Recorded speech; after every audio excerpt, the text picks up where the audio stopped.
E o povo de Israel, então, começou a ter uma série de questionamentos relacionados à batalha. Uma coisa interessante é que nós encontramos aqui alguns símbolos. No versículo 1 diz assim que o povo Israel saiu à peleja contra os filisteus e acampou-se junto a Ebenezer. Ebenezer tem um significado interessante. O que significa Ebenezer? Ebenezer significa a presença do Senhor. Ebenezer indica o fato de que Deus está conosco. Então eles se sentiam muito seguros. Estavam em Ebenezer, enquanto os filisteus estavam em Afec, que significa cidade fortificada, fortaleza. E seguros da presença de Deus, do Ebenezer, do Senhor conosco, abençoando, eles foram para essa guerra e receberam uma derrota muito forte naquele momento.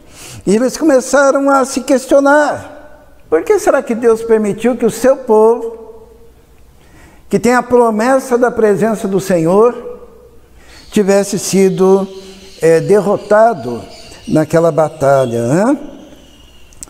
Diz assim a palavra de Deus: e voltando-se o povo ao arraial, disseram aos anciãos de Israel: por que nos feriu o Senhor hoje diante dos filisteus?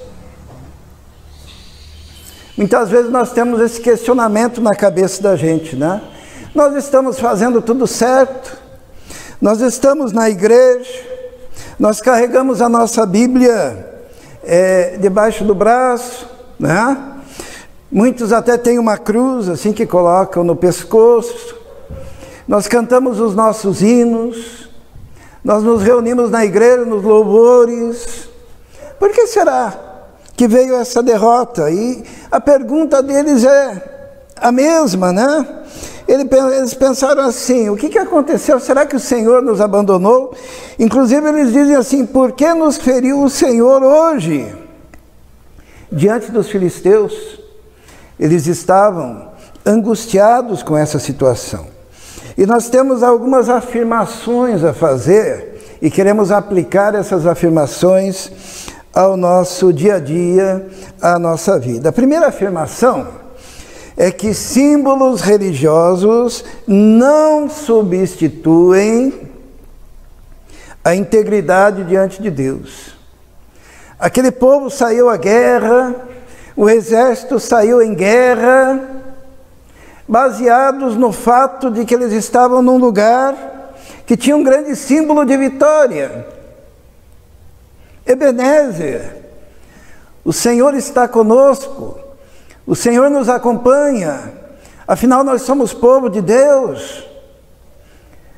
E eles pensaram: vamos imaginar uma forma de vencermos os filisteus. E eles disseram o seguinte: tragamos de Siló, porque antes de Jerusalém ser constituída a capital do reino, Siló era o centro de adoração do povo. Então vamos trazer lá do nosso centro de adoração a Arca da Aliança do Senhor e venha no meio de nós para que nos livre das mãos do inimigo. Eles pensaram: vamos pegar a arca, e daí nós pegamos o exército e vamos contra os filisteus novamente. E a arca representava o quê para aquele povo, lembram? Representava a presença de Deus.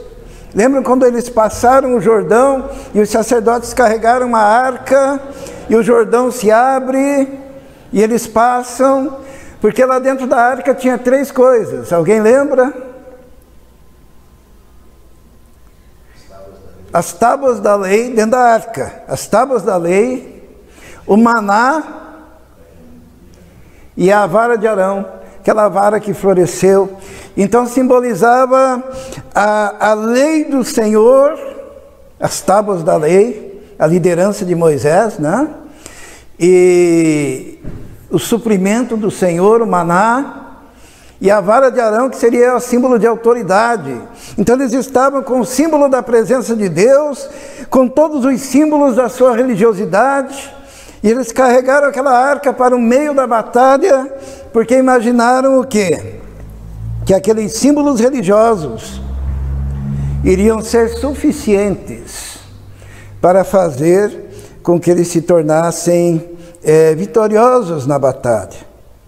E diz a palavra de Deus: enviou, pois, o povo a Siló, e trouxeram de lá a arca da aliança do Senhor dos Exércitos, que habita entre os querubins. Mas a nossa primeira afirmação, irmãos, símbolos religiosos não substituem uma vida de integridade diante de Deus. Você pode ser religioso, você pode ter as tábuas da lei carregadas na mão, você pode ter o maná ali simbolizando a provisão de Deus, você pode ter a vara de Arão simbolizando que você tem autoridade, que o povo tem autoridade, porque é povo de Deus, porque tudo aquilo simbolizava uma história, porque todo símbolo aponta para a história, uma história de proteção do Senhor. Mas se você não tiver vida com Deus, integridade diante de Deus, você pode pegar todos esses símbolos religiosos, porque eles não vão ter significado algum.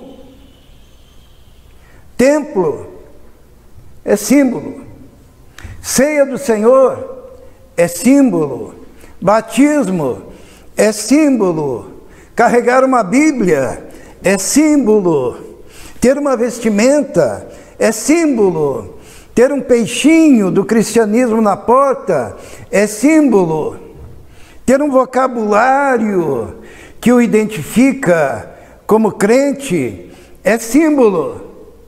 Mas nenhum símbolo substitui o seu relacionamento com Deus, a sua intimidade com Deus. Símbolos religiosos, como canções, como cantor cristão, como ir na igreja, não substituem um relacionamento de integridade diante de Deus. Integridade é quando você não se apega àquilo que você faz como liturgia, como ritual, mas você se apega àquilo que você faz no seu quarto, de joelhos, buscando a Deus, adorando a Deus, e que se transforma no dia a dia em comportamento ético, comportamento correto.